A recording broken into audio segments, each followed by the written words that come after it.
Okay, this method is called splitting the middle term.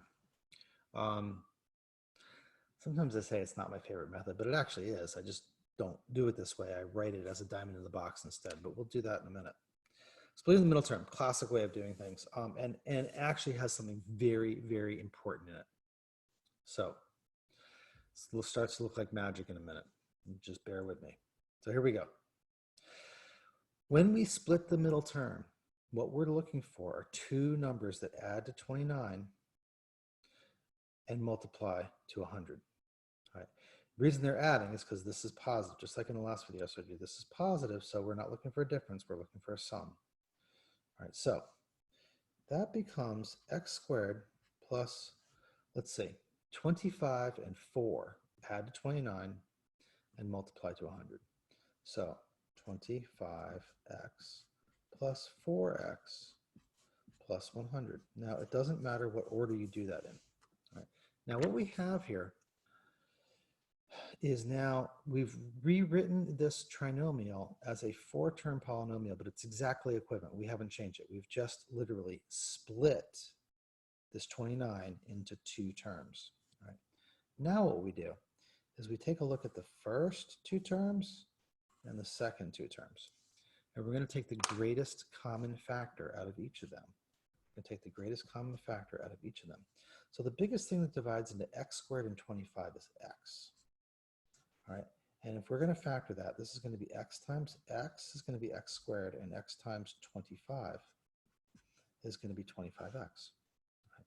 Now, the second section, we've got to do greatest common factor with that too. The biggest thing that goes into both of those is 4. So, and 4 times x, because 4 times x is 4x, and 25.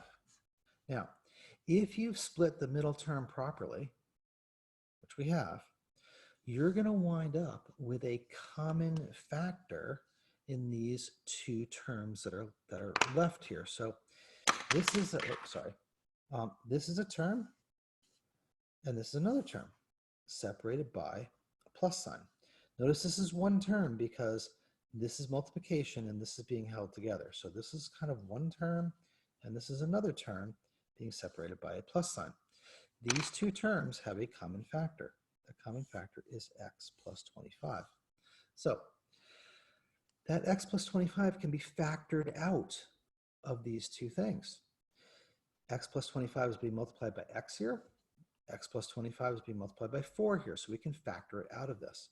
And when we do so, we get x plus 25 times x plus 4. And that is the factored form of this. All right. If we had done guess and check a little while ago, we would have asked ourselves what, we would have done a factor tree of 100. And in that factor tree, we would have found 4 and 25. That would have been our 29. So that's another way to think about factoring, splitting the middle term. Notice that we rewrite the trinomial as a quadratic. Then we take the greatest common factor out of the first pair and the second pair. And then that little statement here will always have a common factor binomial that comes out, and then it gets multiplied by another binomial. And we're done. I'm going to show you on the next video how to do this, but with a graphic organizer instead.